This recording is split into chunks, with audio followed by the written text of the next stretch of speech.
played many sports, but I don't think there's anything that's come close to sailing a boat like this. I chose the QB2 when we went to the boat show.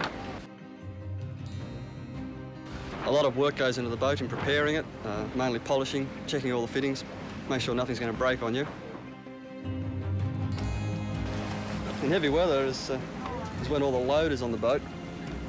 We have about up to 2,000 pound braking strain on some of the wires.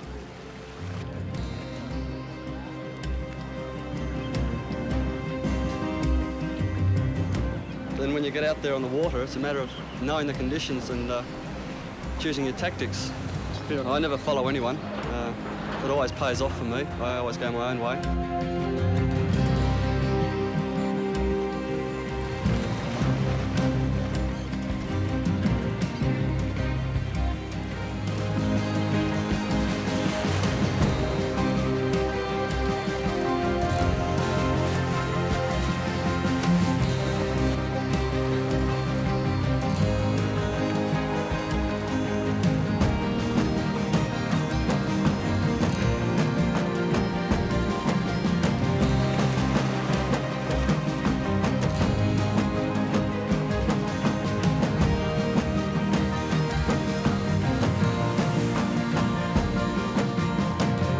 My very first time on the boat, I was a forward hand during a Victorian Championship.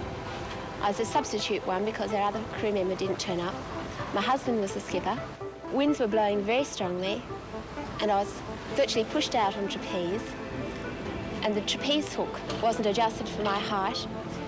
I remember screaming then for about 5 minutes, screaming out help, but I was ignored, and I got used to it after a while and really found I enjoyed it. It's very exhilarating.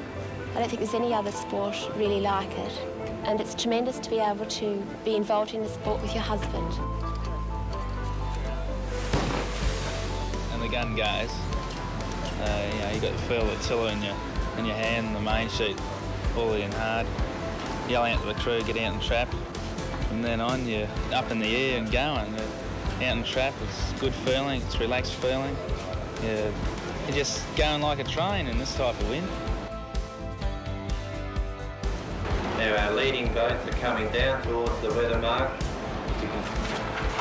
The mark is leaning over with the strong wind and tide, and also making an extremely difficult job for the crews to try and pick up the sun reflecting off the water. This looked a real excitement machine, so we bought one. I've had it for 3 years now, and when you're out on trapeze with 2 people on board, it's exhilarating. The boat just literally flies along, and you feel the power in the sails, the power in the boat, and yet they're very docile. It's always a team effort. You always consult each other. I know on my boat, when we're both out on trapeze, we're talking to each other all the time. A crew, Graham, we're always continually talking about tactics, the position of other boats, and things like this. After coming off trap, get under the boom, which is pretty low sometimes, there's not much room under there. Rotate the mast so pointing into the wind, let go the jib sheet and pull it in on the other side so you can get the boat moving again. And then once you've done that, have to get out on the trap. So he keeps me informed of where everyone else is in the fleet. And it's in a situation like this when you're both close together, standing literally on the side of the boat, not on top of it, but on the side, hanging out in mid-air, is the exciting part.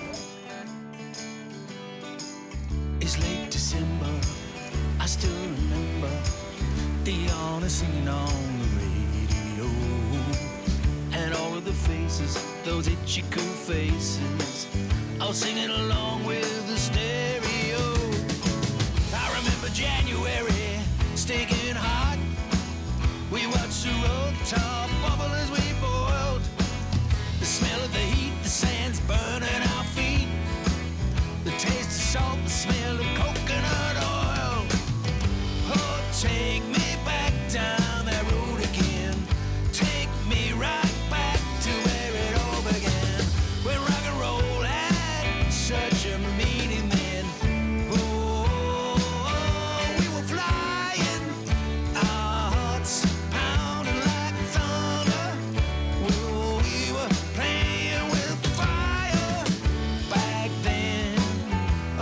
a summer sun, way back then. Under a summer sun, take me back then. Under a sweet, sweet summer sun.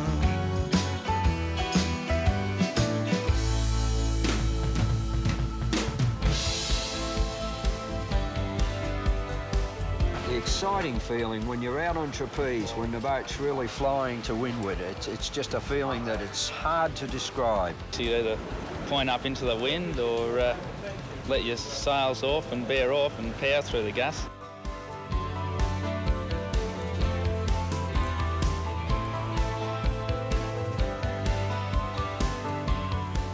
It's curious out on the water that you see yourself gaining a place on a boat and then perhaps on another tack you find that he's gained that place back on you. There just doesn't seem to be any reason for it, but it happens. The tides play a very important role. You either go out into the channel and get knocked by the tide, or you come inshore where there's no tide and you'll find yourself coming from last up to first place. When the boat has to turn about, there are a lot of things that have to be done. If I forget one of them, well, it could be crucial to our place in the position in the race.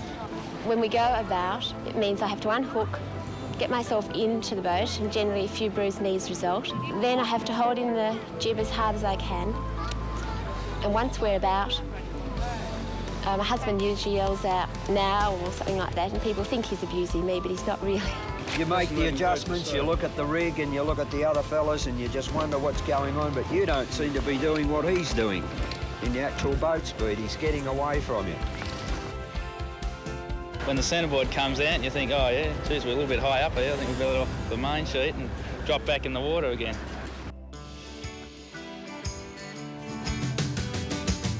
We've come a long way, oh, such a long way. No more Demucci on the radio. Just older faces, the memory traces. Not much vinyl on the stereo. Had enough bad news, no time to lose. I got to get back to that place where I belong. I'm feeling used, a little broken and bruised. Ain't nothing on the radio that I can sing along to. So take me back down that road again. Take me right back to where it all began. When rock and roll had much more meaning then. Oh, we were flying, our hearts pounding like thunder. Oh, we were playing with fire back then. Under a summer sun, way back then. Under a summer sun, take me